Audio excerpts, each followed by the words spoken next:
Hello, ate. Oh, hello. Ayoko na. Oh, bakit?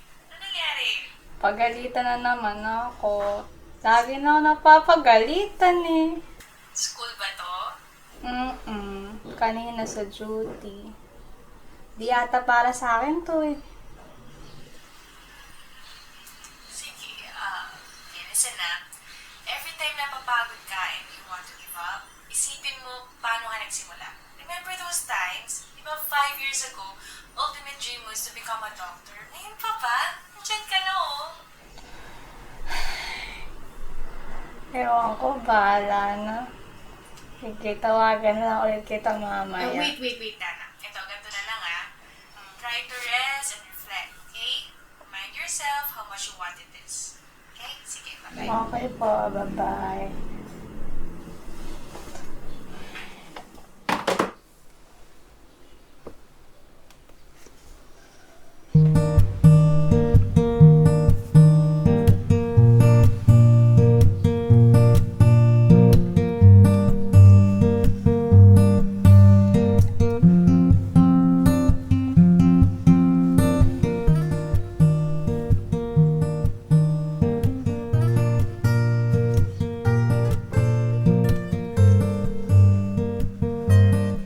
So, first question is, how do you see or picture yourself as a clinical clerk, exemplifying or role modeling the Augustinian core values that we have studied this semester? Then yung second is, how do you see yourself as a licensed doctor, practicing the Augustinian core values that we have studied?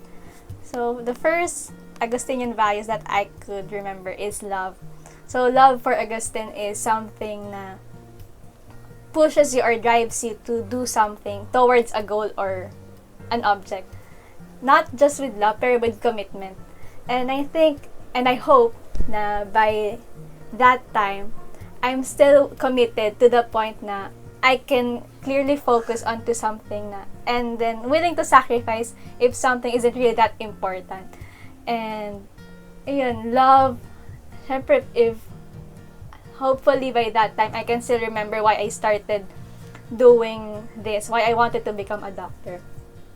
First, love for service, and then love for helping other people. Yun. Next core value is interiority.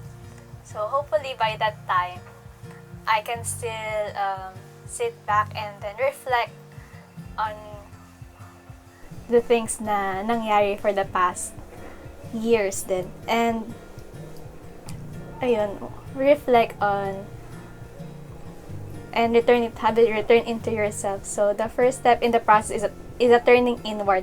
The object is to encounter the self in its nakedness, symbolized art. So, look back without any pressure from the outside world, and to see and to understand why I wanted to do this. And then, once na mapag-reflect ako, and from there, I could start anew and then continue moving forward. So, transcend yourself.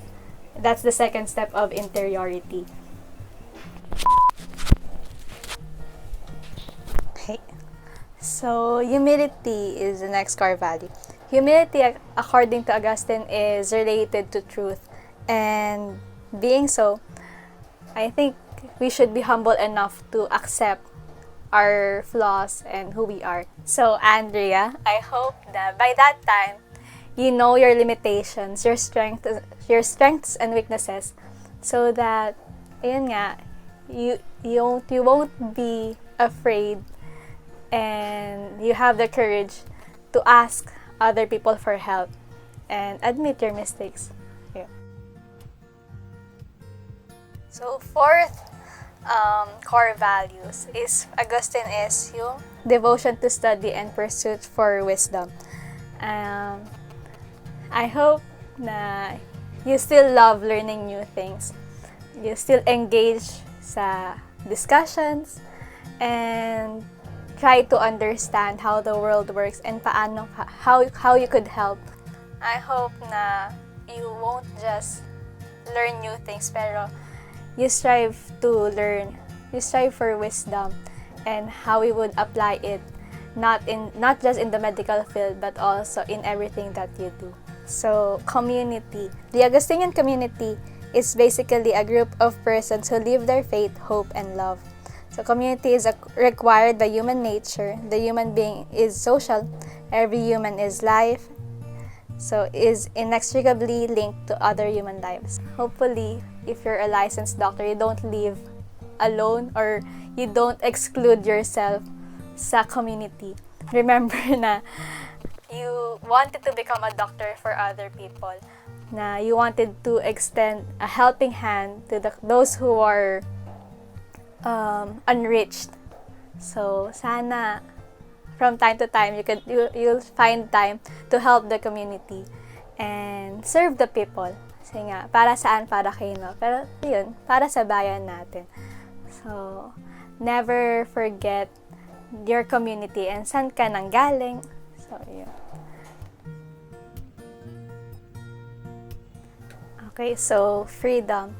Applying this core value and picturing myself years from now, I hope that the freedom that I have is a freedom that is accountable and enveloped with love. Because being free doesn't mean we can do anything without consequences. And applying it to the career that we have, we should always remember that no matter how licensed you are to hold a scalpel or do anything, we should remember that our ultimate goal is to do no harm to our patients. And no matter how free we are, we should always prioritize and center our patients' safety. Freedom is a very broad word, and I hope na the freedom that we have would help us explore, but not to the point na would lead us away from something that we love and would not lead us away from our values. St. Augustine wants us to be free in learning new things, but it should always be accompanied with a goal or with love. Yan. Next is humble and generous service. This might be my most favorite Augustinian value, and I can imagine myself putting my time and effort going to different communities, helping out. I remember I wanted to become a doctor because I wanted to be a doctor to the barrios. Imagining it right now makes me feel so happy kasi I know that I'm doing what I love. The Augustinian Core Values is centered in humility and charity. Helping out other people would show how God's grace and mercy towards my life, I could extend it to other people. And the overflowing love that I receive right now is, I can extend it. I hope I could always act upon the love na nare-receive ko. And that is through service to other people. So, common good. Common good, I always remember Christ, the common good. Seeing myself years from now, I hope that I won't be too self-centered sa ginagawa ko. And I'd always think of the majority of the people, especially those who are around me. I'll always think of my actions and how would it affect other people, and not just thinking of myself. So common good, sana I'd always be reminded by how Christ, He thought of other people. That's why He sacrificed Himself. Hopefully by years from now, I have the same mindset to think of other people first. So second to the last is friendship. I picture myself years from now na the friends that I have are the friends that has the same beliefs that I have. We influence each other in a good way. Na we can remind each other of the things that inspire us or the things that keeps us going. And we don't influence each other na might lead us to a path na mali, or ayun, we help each other grow to become a better person. Hopefully, the friends that I have years from now are friends na for life, and a friendship that is God-centered din. So, ayun. And lastly, prayer. Hopefully, in everything that I do, once a licensed doctor man ako, or clinical clerk, hopefully I do everything with a prayer. I can tell God or express my concerns or worries and kahit happiness through prayer. And sabi nga, prayer is a two-way communication with God. If I feel bad or sad or masaya ako, hopefully I can always share it to God din. Okay. I never knew who Augustine really was until I entered La Consolacion University, Philippines. And so, learning his core values, hopefully it would be instilled in me for the coming years.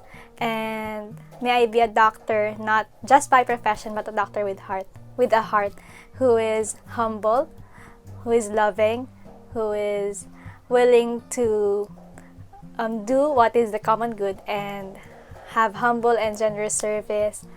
What else? And all the 10 core values that Augustine has taught us. May I carry it with me until I become a licensed doctor.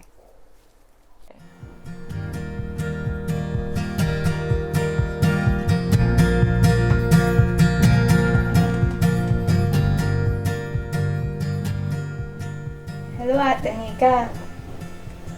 Mas okay na ako. Free ka ba ngayon? Tara, meet ka tayo. Ngayon na.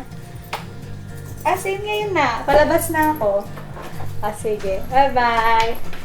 Hindi ako nagpatay ng ilaw.